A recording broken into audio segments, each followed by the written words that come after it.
Hey everyone, it's Justin here. Before we get into our episode on Anatomy of a Fall, I just want to say thanks to Scott for reaching out to us at cowspod@gmail.com.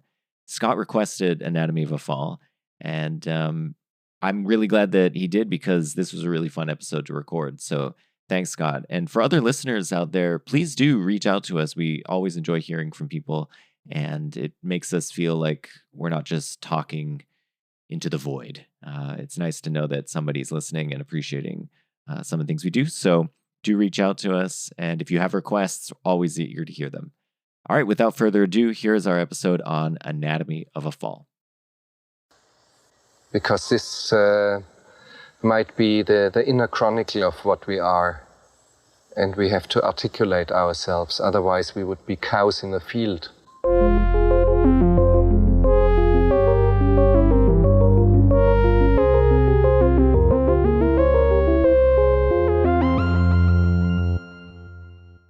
Welcome to Cows in the Field. This is a show in which we discuss philosophical themes in popular films. My name is Justin. I'm Laura. And today we're kicking off a series of 2023 movies with Justine Trier's slippery meditation on truth and narrative, Anatomy of a Fall.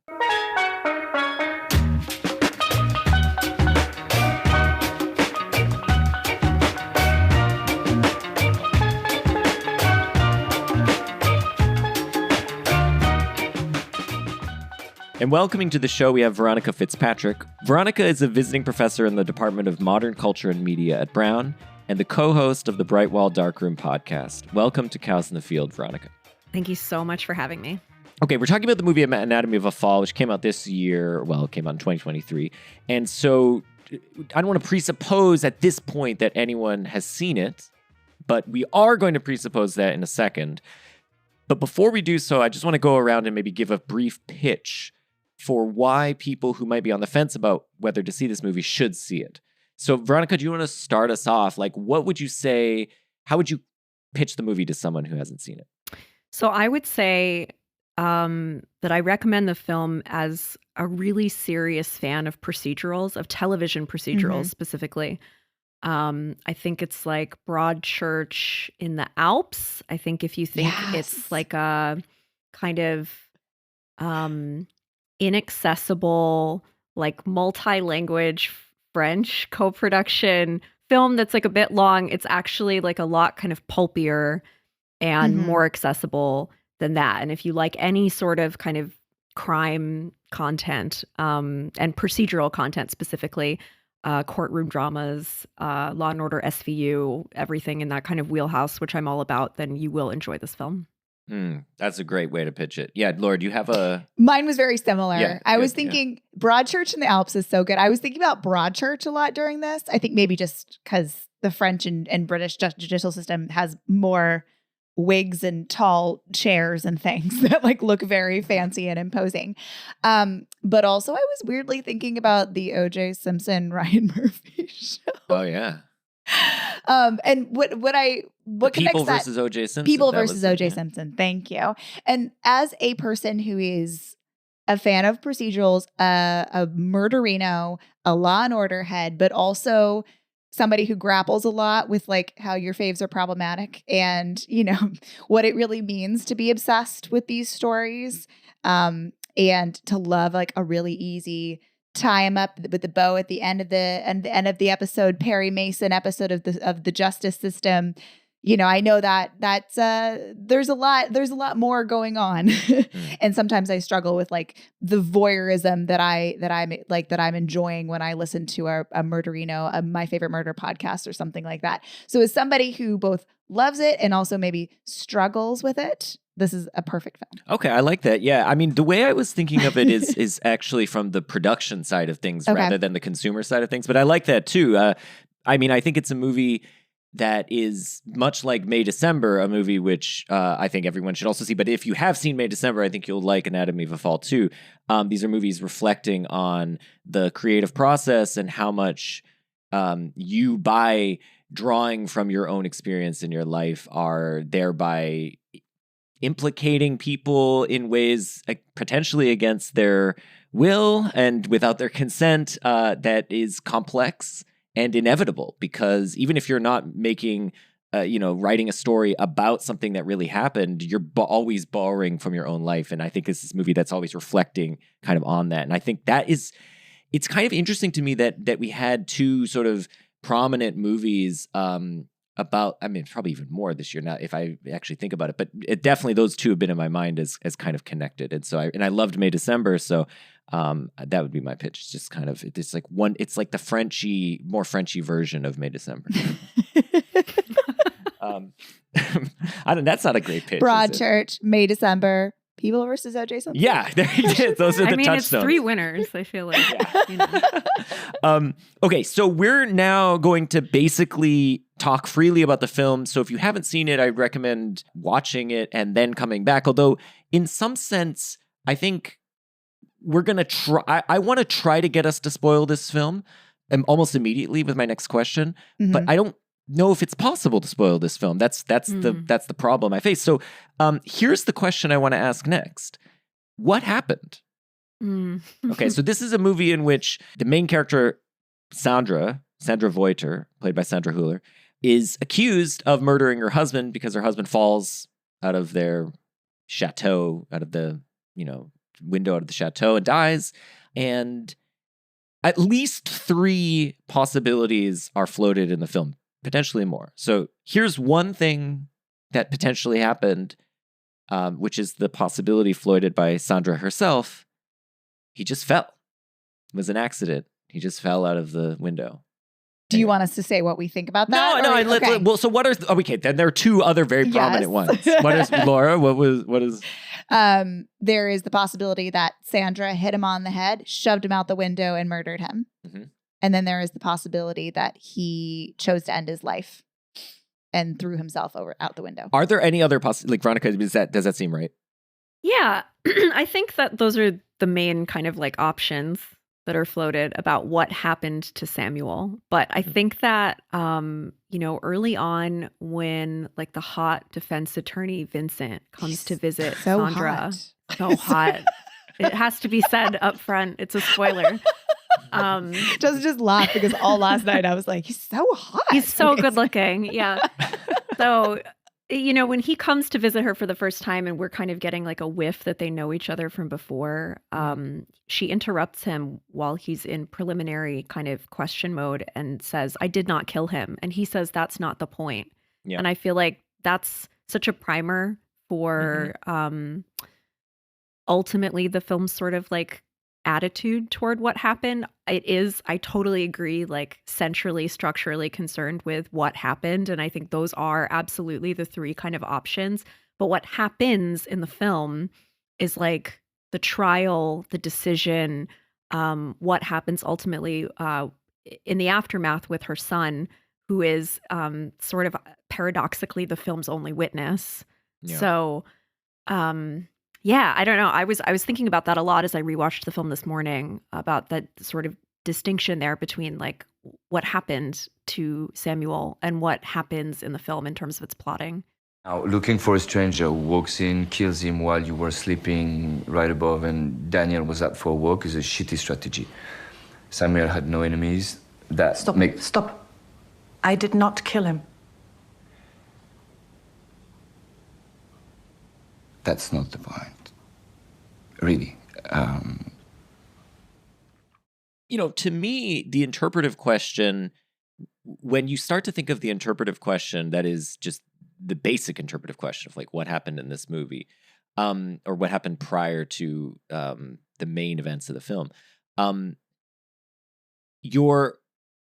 thing that's interesting, there's many things that are interesting, but one thing that's interesting is that you immediately become implicated in the plot of the film the way the characters are. So we're all in the same boat. We're all trying to solve this thing.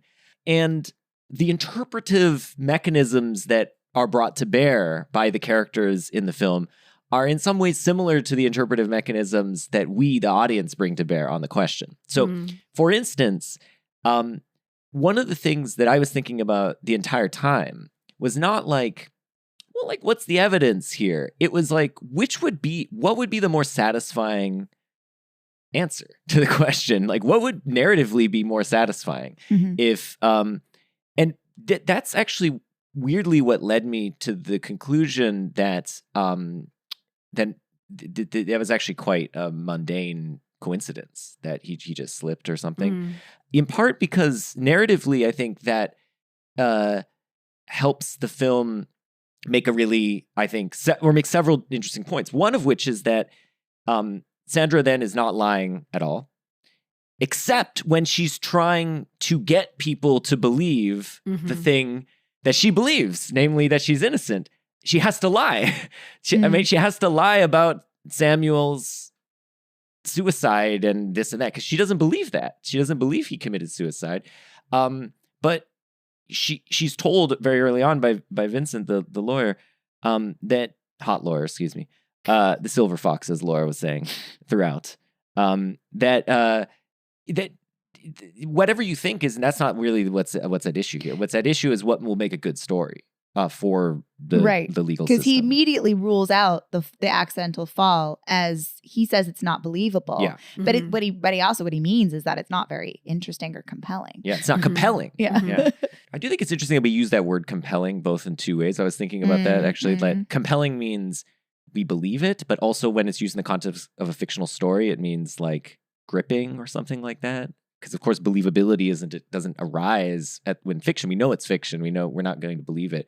But nonetheless, compelling is somehow like keeps your interest. And we have that, it has that sort of dual use. And this film, I think, is right at that edge of playing with that dual use of the notion of compelling, either believability or like, I would call it like narrative satisfaction or something like that. I don't know. Yeah, I think it totally helps that once we get to the trial, which is like, I think just a little less than an hour into the film, it's so theatrical. Like, and I don't know anything, I'll admit, about like the French legal system or the Alpine legal system or whatever, like wherever specifically they are. But I do watch, as it sounds like maybe you do too, a lot of like British crime dramas. So I'm really overly familiar with like how to read Miranda rights in British and like DCI, whatever, you know, like the wigs, as you're saying. But yeah, that whole like proscenium where we have like, you know, this kind of jury overseeing everything and the height difference and the verticality in the room and the fact that Antoine Reinhardt is playing the prosecutor with like way too much flair and that, you know, that whole huge section of the film seems to place us in the position of being in the courtroom gallery and like laughing along at moments when there are like, you know, little punchlines or stingers that make it almost seem like vaudeville or something. Yeah, the idea that the court, which is simultaneously a legal court and a court of public opinion, is a theater in which we enact our private lives, or at least Sandra is forced to enact or tell a story about her own private life, is that I think is totally there. And I think it's one point where I was rewatching some scenes right before this, and one point that one scene I absolutely had to rewatch was the pivotal scene in the courtroom where they're playing the recording of Sandra and Samuel. And the thing that was that I guess I just it immediately jumped out at me the second time. So we're seeing I guess it's a flashback to what has happened. We go back to the courtroom at that pivotal point right before the violence erupts, right? So that we can be a little bit unclear about that. But when we go back to the courtroom, the first image we see is some just random dude in the courtroom. It's just some random guy who we've never seen before sitting in the audience. And then we do some faces of other people. Eventually we land on Daniel and it lingers on him while he's hearing his parents, you know, fight. And it's obviously that's an important dimension of this is the trauma that this is inflicting on Daniel. But I think what's interesting is the context in which that trauma is being positioned on him is because he's having to not only hear all that stuff, hear all the dirty stuff his parents would not have wanted him to hear about their relationship, but he also has to do that in public. He has to go through it with all these other strangers. Yeah. And how embarrassing that is for him. And, you know, and I think like that dimension of the the being forced to sort of like perform and justify your private life is, it's brutal. And then when you think about what the movie itself is, this is why I think the connection to May December is useful. It's metafictionally that thing, because Justine Triet wrote this with her partner. And this is a theme from what I've read about some of her films, where their films draw on her own life in various ways. And so she is, I think, reflexively commenting on the act of fiction making in a way where it's supposed to be analogous to what Sandra's going through, where it's a kind of performing of elements of your private life, often in ways that are, using the dimensions of people who aren't necessarily agreeing to that kind of performance, but you're using them in it. And she's wondering, as a filmmaker, I think, or exploring at least, the consequences of that. And I think that's where the film, like these layers sort of collapse in really interesting ways. But yes, this is all just to say the courtroom stuff is awesome. Did you like you like the courtroom stuff, right, Laura? Yeah, of course. I love a courtroom procedural. But it's interesting that you're focusing on the fiction and in the public versus private piece of that.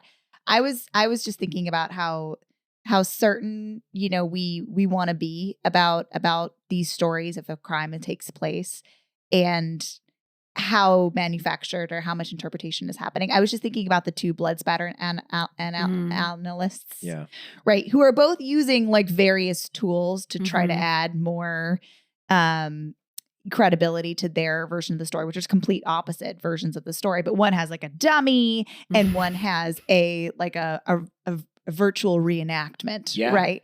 Well, and she's also enacting it herself. She's like bending over, and right. So she's bringing that theatricality to it, but they're also bringing these technology or tools that look as if like that's somehow going to create like that gives them an objectivity, or that somehow that they have access to the truth of it through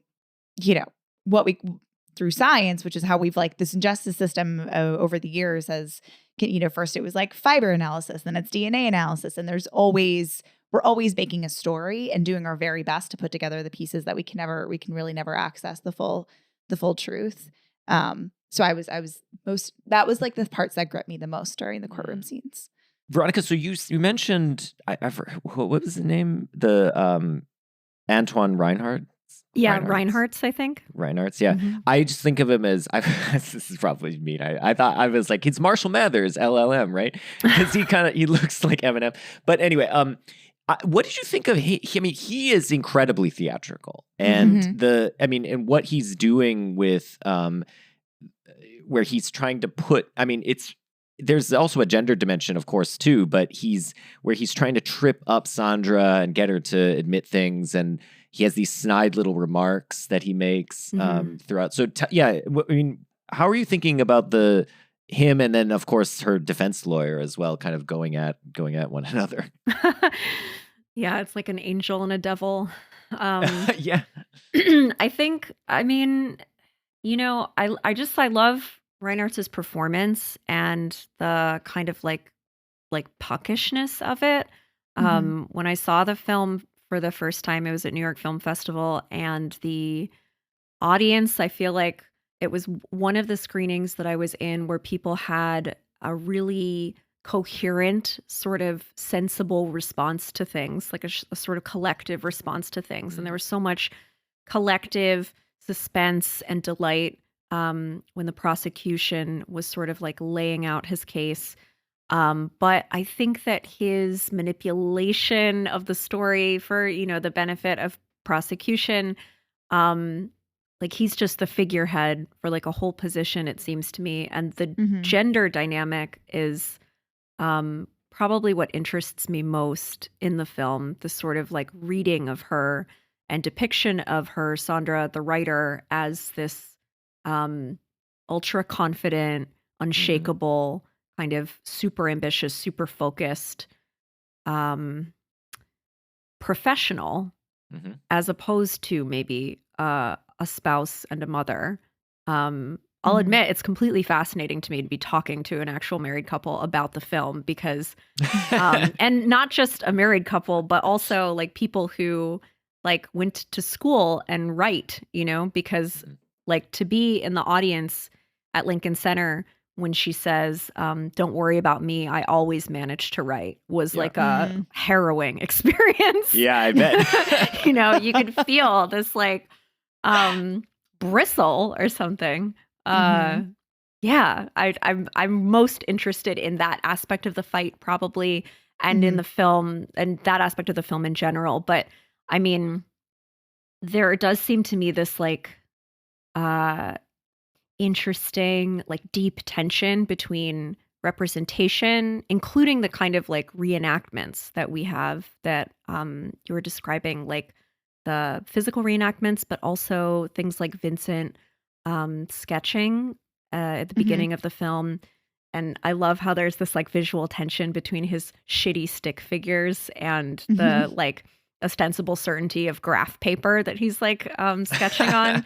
And so reenactments and recording and reality, you know, like Sandra says, that recording is not reality. But then when a film cuts seamlessly from the recording being played in the courtroom to the flashback, it sort of makes me question, like, well, isn't it? Or isn't it some kind of like reliable portal to at least one version of what reality was? Yeah, I like that idea of the disconnect between representation and reality, which is another thing you were getting at, Laura, as well. And you're right that the film lulls us into thinking that we have a kind of access via the recording when we do that flashback. Because we get the flashback, and so we didn't get the visual. We get to see things that are on the recording. We get to see her facial expressions, and her face acting, especially in that scene, is amazing. She does a couple things, Sandra Hüller, where it's like the quick glance over at Samuel when he's saying certain lines, and the confidence on her face. These are things which would not be privy to the court because they're only hearing the recording.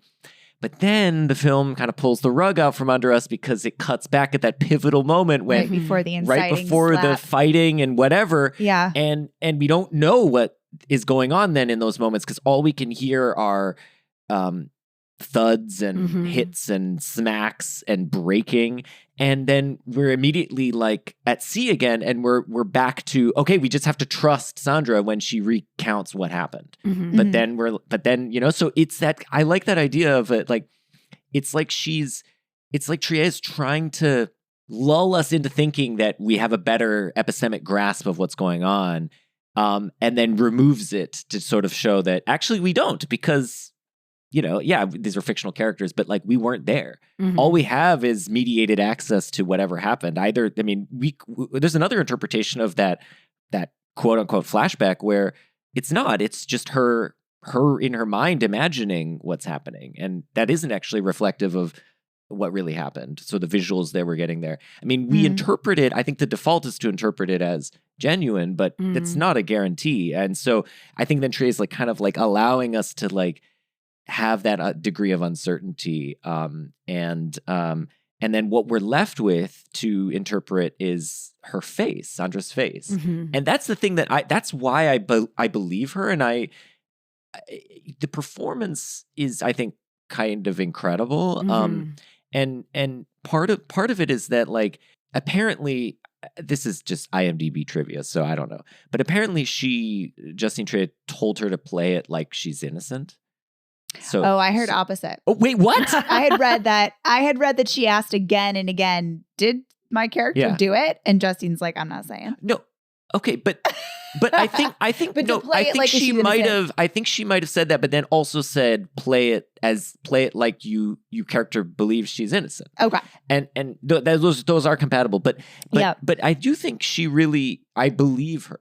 I think there's something like mystical about that performance where I believe her, but I'm also like, it seems like kind of improbable, like her side of her story, which we don't get much of, but I believe her. And I think a lot of that is the confidence that she exudes. And this, just speaking to what you're saying, Veronica, about like the other dimension is this gender division of labor stuff, which comes up. And of course the husband feels to some degree, you know, overshadowed by his more successful spouse who has no problem writing, even, I mean, by her own account, even when he's blasting the Snoop Dogg track, she can write. She's like, I can work 50 cents, excuse me.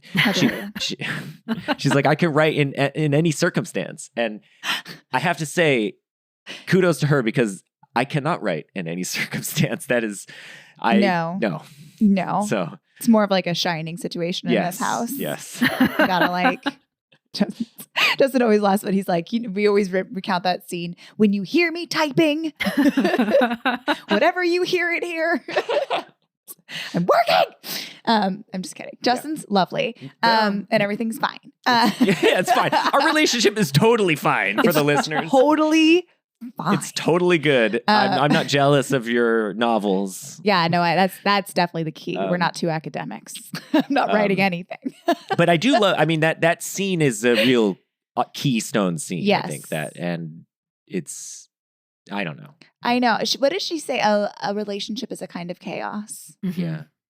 I mean, I think that's what there's a sort of absurdity in trying to find truth in, as if it's like an objective fact inside of a relationship, which is moving and chaotic and ebbing and flowing. And I believe that Samuel at one point said, okay, you can take my idea. Yeah, I'm not using it. And then like also felt totally betrayed by the fact that she did use it so successfully. Yep. And then later considers it a plunder. I believe that her version of it and his version of it are true because, he feels a different way about it. And like this, in order to get closure, we're in this trial trying to pin something down that cannot be pinned down. Well, it's in part because, and this is why I think the private public thing is important.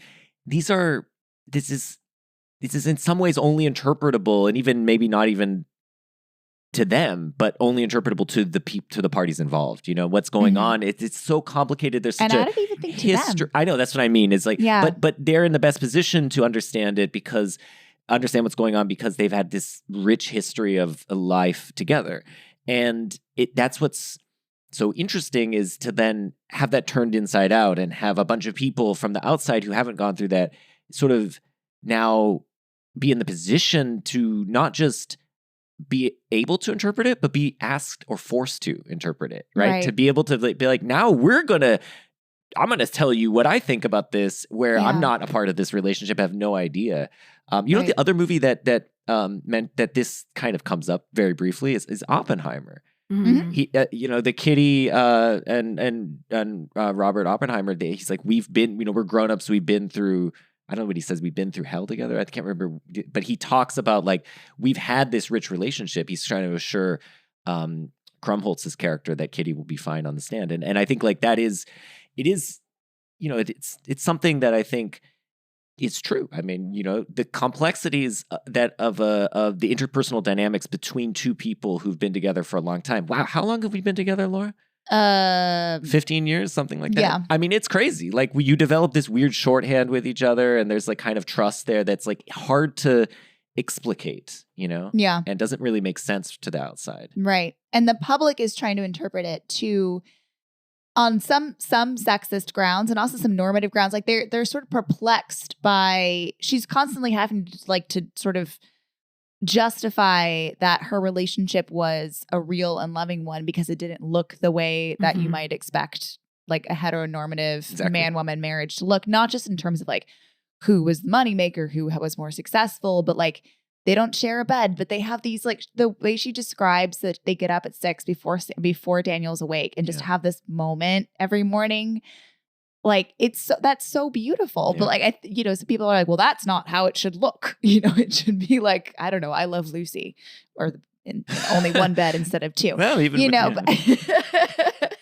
but the fact that like, yes, she's had her affairs and he knew about it, and like know that they're not 100% happy about it, but it's like it's a fact of it. Yeah. That's something that's like so hard for anybody to understand from the outside. Yeah. Except two people who have like been in it for 15 years. The whole movie it feels like it's Sandra trying to explain this kind of stuff to a third party, either the lawyer, the courtroom, the prosecutor, her son. I mean, and that's that's what's kind of the magic of it, is it's like, how do you, it's like they capture something about the complexity of being forced to do that. And again, I think what's also doubly interesting is that is the process of a writer. It's like trying to make explicit these feelings or thoughts of a character in ways that make sense to some outside party. And I think the way we do that, and this is where I think for me it comes back to narrative, is we usually embed these these actions or events and things in some kind of narrative structure, and that is the way we make sense of them from the outside. And so the whole movie is this like attempt to take these disparate elements and embed them in various narrative structures that are themselves incompatible. And like who wins is the one that's like most compelling in some way. Right. Not the one that's necessarily true, because if my interpretation is right, it's not the one that's true. I Right. mean, he wasn't suicidal, but that's the sort of story that wins the day. And the person who's sort of looking after Daniel, the court-appointed, I don't even know, chaperone, Babysitter. right? Like Yeah. she sort of advises him to pick a narrative, right? Because he's like, I can't even understand my own memories. I don't know how to parse this. I don't know what to do. And she's like, sometimes we just have to decide. And he's like, you just want me to like believe one way or the other. She's like, no, just decide. Pick a narrative, Yeah. and then just fill in what you need and then move on. I think that's right. I mean, I think, and in some ways that experience that Daniel is being forced to do is the experience of that we sort of all come to eventually in our life as we mature, where we're forced to, as you get older and older, you become forced to do this more and more, where you're forced to sort of pass judgment on something. And, I think there's a certain risk that one takes. And it is a kind of thing where we're always doing this. Like there are very few things that are certain. So we're always sort of in believing one way or the other, passing a certain degree of judgment. And that risk is, I think, tough, because if he, in his case, if he chooses wrongly, I mean, the stakes are sort of existential. I mean, right? Like he wants to believe his mom is innocent so that he can have one parent out of this whole situation. But he's now learned all this weird stuff about his mom, stuff he did not want to have to deal with as a 10-year-old or however old he is. Yeah. And then I think that's the real tragedy of the film is the ending, where she's ultimately acquitted. But when she goes home sort of happily to him, well, first of all, she has to ask. I mean, I think that is already heartbreaking. She's like, can I come home? And like that already is like a moment of just, that's like gut wrenching. But then she goes home and she can't really even be with him. She ends up having to go and she sleeps in Samuel's office, right? Yeah. Is that where she his goes? office. Yeah. And she sleeps But with she's the also dog. kind of like, she comes home and then she has this really long dinner. Like she has their dinner. It's she's true. scared to come home and he's Yeah. scared to have her come home, Yeah. is what they say. But she's Mhm. sort of like putting it off because she's like, she doesn't know what that life is going to look like with him after. Yeah. It's Oh, um but she gets some really good doggo snuggles. on lighter note, the dog's name is Snoop, which I think is interesting. That it's about sort of prying and snooping, and not Snoop Dogg, although Snoop Dogg is that would be good too. But yeah, that it is like this kind of, that the process of producing fiction is in a way lending a kind of external lens into your own private life and the kind of complexity that induces. But Veronica, so you write. Do you think that to some extent, or to any extent, the role of the critic or the the theorist, if there's, when you write, you are of course revealing aspects of yourself, and do you feel like do you feel any compunction about that in the way that, the potentially Trier feels about like the fiction author does, that they're kind of like laying bare aspects of themselves in their work? For sure. Yeah. I mean, in terms of my own like prose it's, I think, sort of explicitly not personal. It's pretty unusual for me even to use like the first person in interesting. like a sort of essay. Uh-huh. But it's if there's kind of like a decoder ring aspect where if you know me, if you're a friend of mine, if you like know what I've been thinking about or my recent experiences or my process, you would see quite a bit. And yeah, I feel totally nervous about that sometimes, and usually won't write about things that are super immediate for like years. Yeah, for precisely that reason. But I think it's all sort of fair game is what I would say. And I don't think interesting. that that's like, I mean, I know that it gets raised in the course of the trial as to whether it is or not. And this question of like, did she steal this idea? Did he relinquish the idea? Like what actually happened? But I don't think, I just don't feel totally convinced that the film is that interested in that as a question. It feels a lot more interested to me in this issue of time, and like how much time we owe others or are owed by others. I thought it was really interesting that Sandra tells the interviewer at the beginning when she's kind of tipsy at like 1:45 p.m. Time is not a problem here, but then time seems to be the chief problem throughout the film. It's the thing that she and Samuel argue about most explicitly. Him sort of saying like, I'm owed this amount of time, and her laughing about that. And I mean, Justin, when you were saying like she finds herself in this position as the defendant, certainly, but as the protagonist of the film also, like of explaining herself to others and by extension to the audience. It seems like she's explaining herself, at least in the course of that film or in the course of that fight, to her partner and like contending with the sort of base premise that he has that the relationship should aspire toward a kind of reciprocity. I love the thing that she says. What is it? I don't believe in the notion of reciprocity for a couple. It's naive and frankly, it's depressing. I find that to be like the sort of golden truth in the center of that's the truth in the film to me. This kind of like just derision that she treats the idea of reciprocity with, which I don't think is like an indictment of collaboration or of mutually agreed upon like principles, but is more like a pointed attack on this really male idea of what reciprocity is, which is not in fact reciprocity, but is like, you should sit down now. Well, it's definitely a legalistic notion of reciprocity that she's rejecting in the course of a relationship, and I think she's right in that regard. Like relationships are built on a kind of mutual trust and you know, love and friendship, and these are things where it's just inappropriate to be raising questions of, you know, like quid pro quo type questions. Yeah. You know, I mean, it's just strange. It's like, imagine like, you know, being like, Laura, can you watch Ethan today? And I'll pay you $20 for that. You guys do know that there is a system up for this. And it's called fair play. What is fair play? Tell them.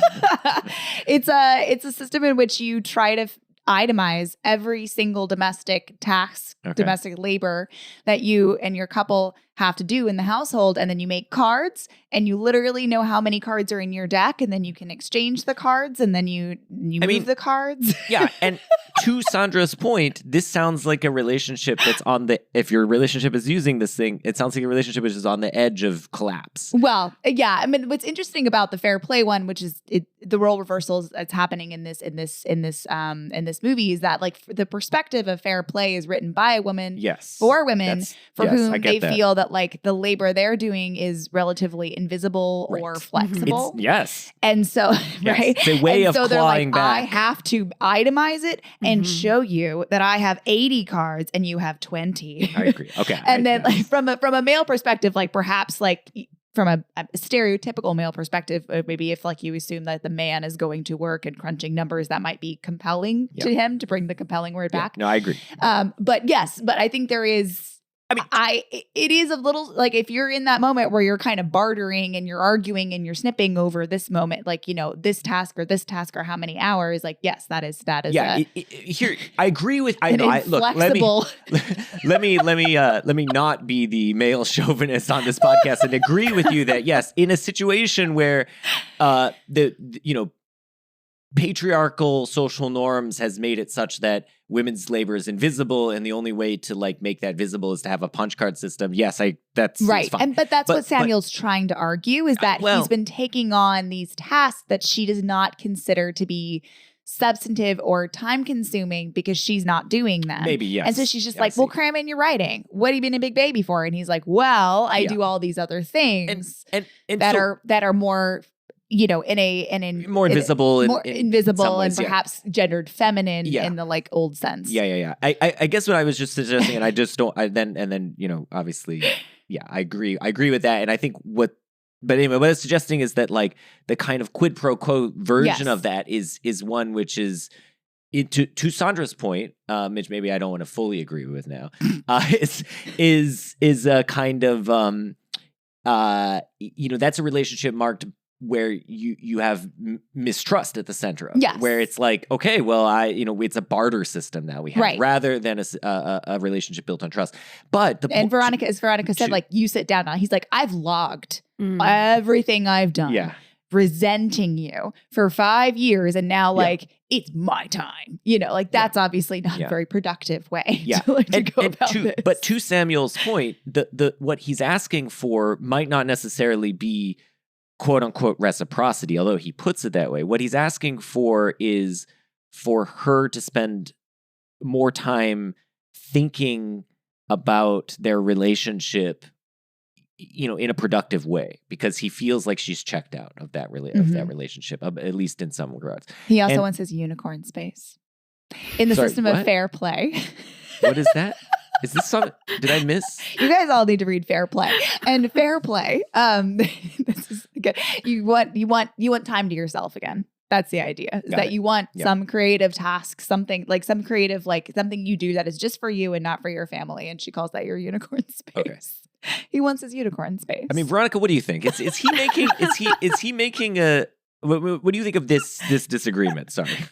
I mean, I think it's really persuasive when she's like, I moved to your shitty hometown. I think it's, the problem with the fight is that from Samuel's perspective, only the things that are grievances to him count.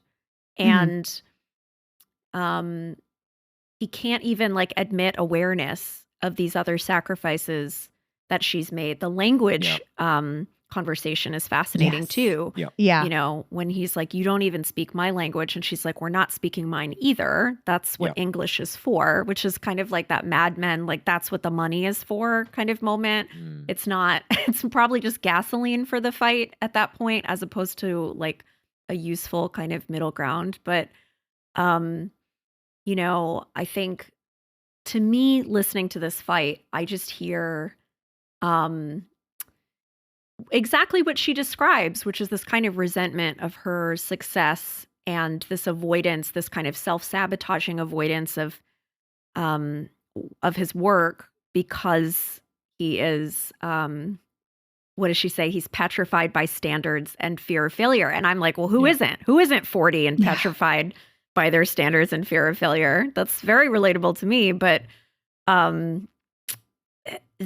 there's no compassion. There's no space for compassion in their fight. That being said, the conversations I had with people after I first saw the film tended to be unanimous that they could see both sides. For me, it's hard to see Samuel's side.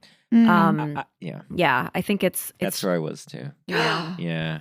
Oh my gosh. Well, no. I was actually going to say that as a I was going to say that as a potential criticism. I do feel like it's partly because Sandra Hüller is really fucking good. But she's I so think good, also and it's her movie. she has the better points in that disagreement, I think.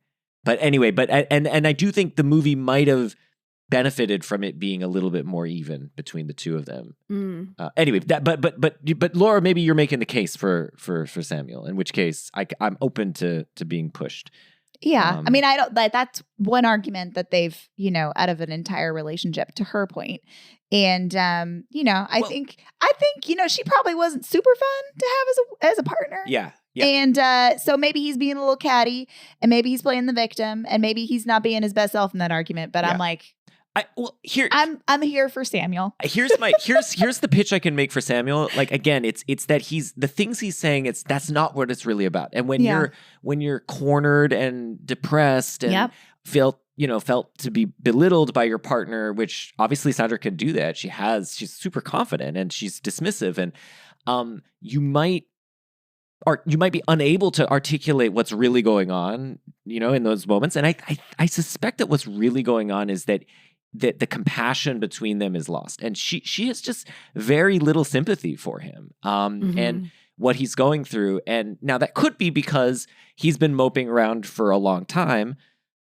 But, dude's been dealing with depression. It seems clearly he's been going to a therapist, he's been taking medication, and there's a trigger for it, his guilt about what happened with Daniel, which is that he wanted to work on his writing. He sent Daniel with the caregiver or whatever, and then Daniel was hit, and that's what caused his blindness. So I do think he's kind of just asking her for sympathy and compassion, and she does seem, as many successful people are, like somewhat unable to give that to him, and or unwilling, and that is frustrating. And I can see that being so. That would be maybe the pitch for Samuel, is that it's not really what he's saying; it's what's between the lines that he's asking for, and that is an important part of a relationship too. Compassion, like it does feel like that's missing in those. Right? She has basically no sympathy for him in that disagreement.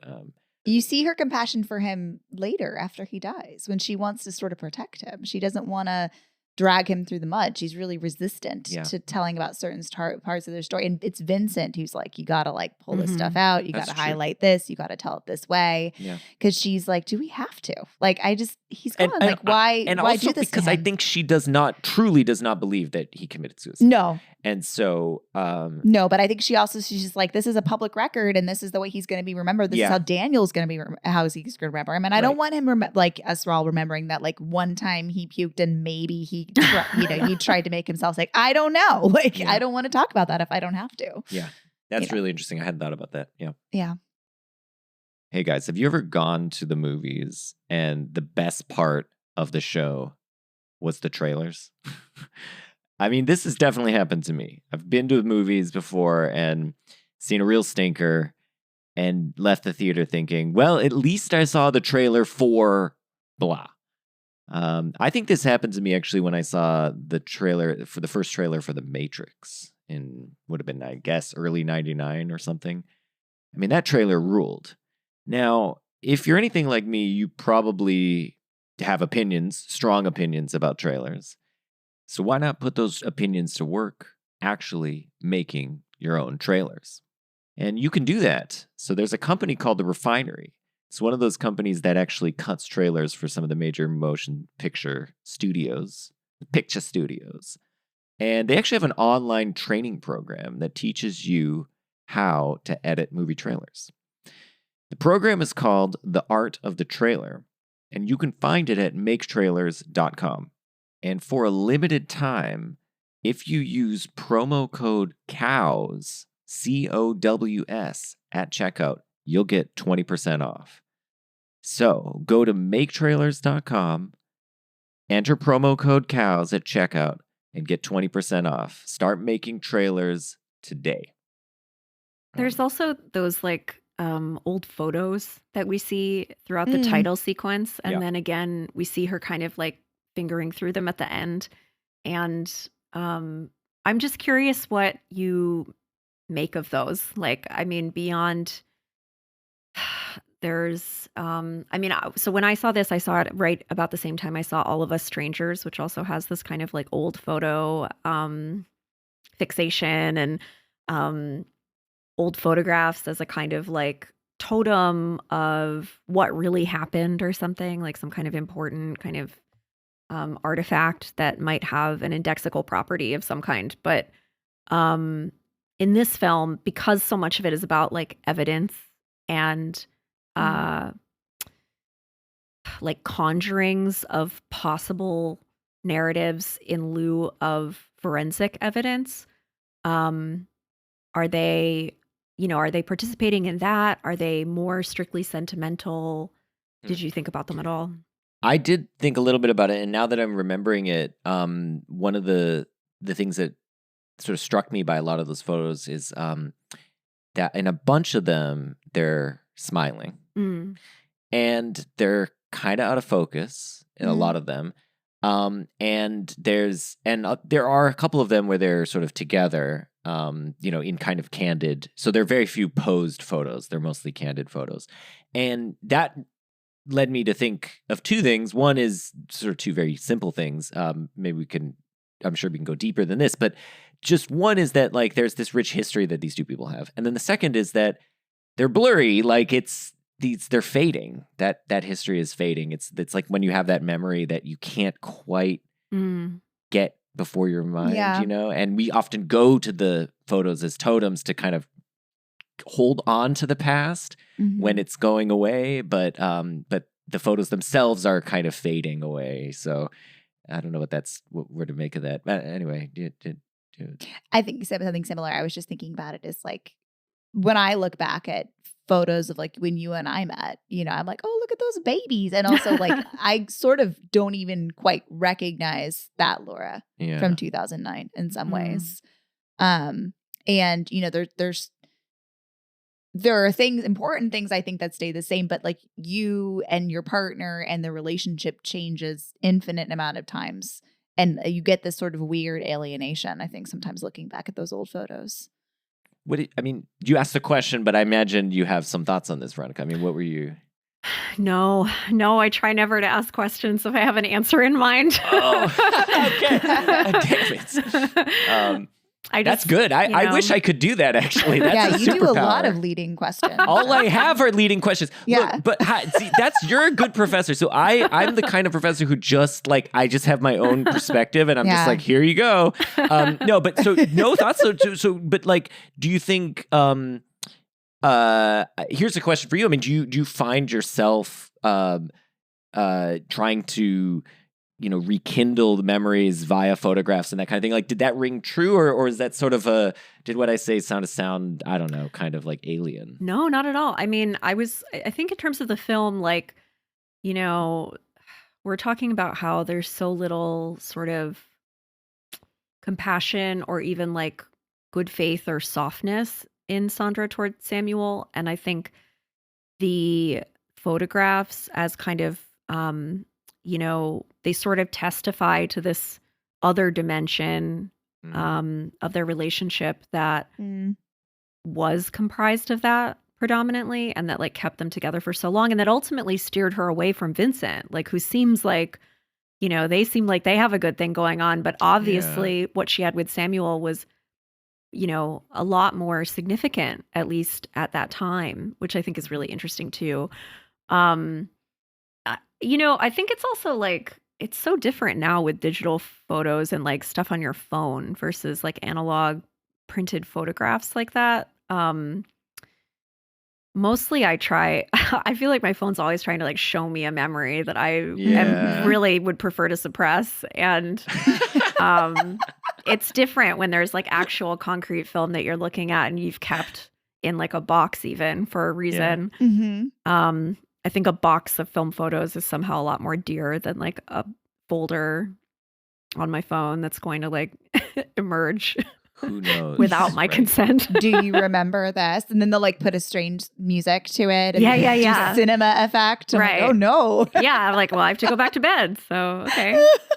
Yeah. There's something about in the digital case, and I think this is like, in general, just a generality about this, but I do think like in the digital case, it's like it allows us to have so many of something, and then it just, as a result, it just cheapens it. I also think it's partly that, and I think it's also like in the digital case, like we don't really know what digital photos are. Like, what if I asked you, like, what is the digital photo? You'd be like, I don't know. It's like some bits of information that's encoded in a piece of silicon or something. Like, this is really weird. But with a physical photo, there you feel like it's something that at least with our primitive, like, sapient brains, we can understand, like, this is something, I'm holding it, I'm touching it, and so on. I was just thinking about with regard to the physical photo, we watched, instead of watching another Justine Triet film last night to prepare for this, we watched The Unknown Country, which is the other Lily Gladstone movie from last year. And that's a movie where the main character is basically, I don't know if you've seen it. I haven't seen it, but I watched the trailer. I remember. Yeah, she's sort of like got this photograph of her grandmother, and she's sort of going on this little road trip ultimately to, like, kind of, retrace her grandma's steps in some ways. And that she keeps coming back to this physical photograph. And I was really thinking a lot about that as something where I take a lot of photographs. They're all digital. I do print some. But even printing the photograph, I don't feel like I have any photographs that feel as special as that photograph felt to that character. Something where you could literally, like, go on a journey to discover something about this photograph. And it feels, just with digital, there's just nothing equivalent to that. And I do think it's interesting that a lot of the photographs in the film at the top they look like they're analog. I mean, many of them. So I don't know. It is the film was shot on digital, though, unfortunately. So, whatever. It's fine. Still looks pretty good. Yeah, well, it also integrates, actually, because they have those I don't know, the camcorder footage that they use with when they're doing recreations with Daniel and so on. And so it cuts that together kind of nice. That's easier to go together. And again, it's another layer, in a way, of distance that we have, because there we're watching very easily. We could have just been watching, it just could have been filmed normally, but then it introduces that layer of, like, as if we're watching another screen, because we're watching the footage that was filmed in the fiction of the world of the movie, and we're watching that being played back. So there has to be some medium in which it's being played back from us. So there's this additional, like, kind of dimension of remove. And I think, that I just keep coming back to that idea in this film. And I think this kind of idea is something that's been sort of done to death. The idea of, like, oh, well, there's a lot of narratives out there. They're all kind of on the par. And, oh, look, the media, is just sort of what, and representation in general. It's so easy. Everybody has their own way of sort of telling their side of the story via photograph or the news or whatever. And so mass media has led to this, like, everything, there's no truth anymore because there's all just a bunch of stories. And in a way, this film, I feel like, was within that sort of subgenre of film, like, playing in that space, but in a way that I thought was, like, a little bit more interesting because it was less heavy-handed about some of those ideas. And anyway, that to me is something I really enjoyed about it. And we see so much too of Sandra and Daniel watching the news interpretation of events. So they're there all day, and then they're watching the news or the talk shows, and that's how we find out the verdict as well, through the television, through Daniel watching the television, not from being in the room. I guess for just, like, closing remarks, I mean, like, did you guys ultimately enjoy the film? I mean, is it a film you would want to revisit and, continue to think about? Yeah, it was really fun revisiting it for this pod, and really interesting because, like, the first time I watched it, I think it's really absorbing in terms of, like, the momentum and the suspense, and to watch it knowing everything that will happen from a plot perspective, but just sort of, like, letting my attention wander a little bit more expansively. That was also fun. I mean, I think the only other Triet film I've seen is Sybil, but I really enjoyed that. And I think Justine Triet has a really terrific sense of humor.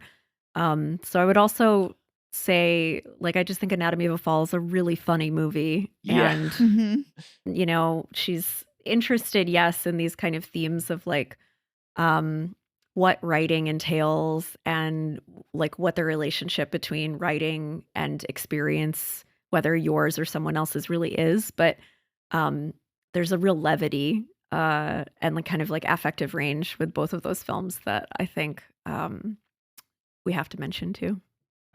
Thank you for bringing that up, because I actually think that's another connection to May December, which is a hilarious film. So funny. And some of the humor is coming from the juxtaposition between the, like, frankly, you know, difficult subject matter and then the reactions. Plus, there's the camera stuff. So there's these zooms in May December, but there's a zoom in this film that's hilarious. It was right after they play the recording, and then they zoom in on the judge lady, and she goes, "She's bon." So good. It's a great movie. It's just hilarious. You have no pity. Yes, and you have way too much for yourself. I can't stand any more of your fucking eyes! You're violent! Yes, I am violent!